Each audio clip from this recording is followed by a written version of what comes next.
atteignent la ligne de front. La chaîne américaine CBS a dépublié un reportage largement partagé dans lequel un militant approvisionnant le pays en équipement non létal avait déclaré que seulement 30% des armes occidentales rejoignaient leur destination sur la ligne de front.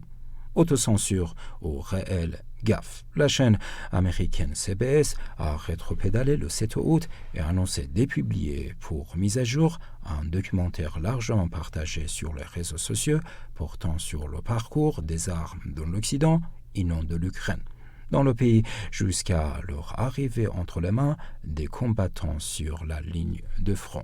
Le film, long d'une vingtaine de minutes, intitulé Arming Ukraine. Armer l'Ukraine est encore visible en ligne car republié par des internautes. On peut y voir, entre autres, le reporter Adam Yamaguchi, filmé en train de suivre une tentative de livraison d'armes, notamment des lance-missiles américains Javelin, jusqu'en première ligne dans des voitures banalisées. Repérés par les drones russes et pris pour cible par l'artillerie, les militaires battront finalement en retraite sans pouvoir faire leur livraison.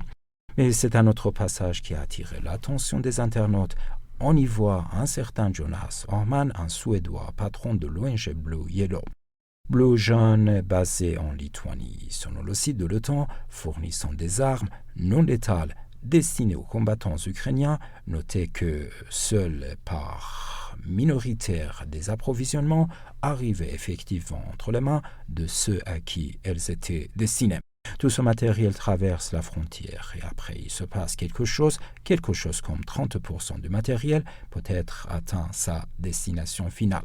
Assure-t-il dans un passage à partir de 23 secondes relayé par la chaîne sur Twitter avant sa suppression justifiée en ces termes par CBS. Nous avons supprimé un tweet faisant la promotion de notre récent documentaire Arming Ukraine, qui citait l'évaluation du fondateur de l'association à but non lucratif Blue Yellow, Jonas Orman, fin avril, selon laquelle seulement 30% environ de l'aide atteignait les lignes de front en Ukraine.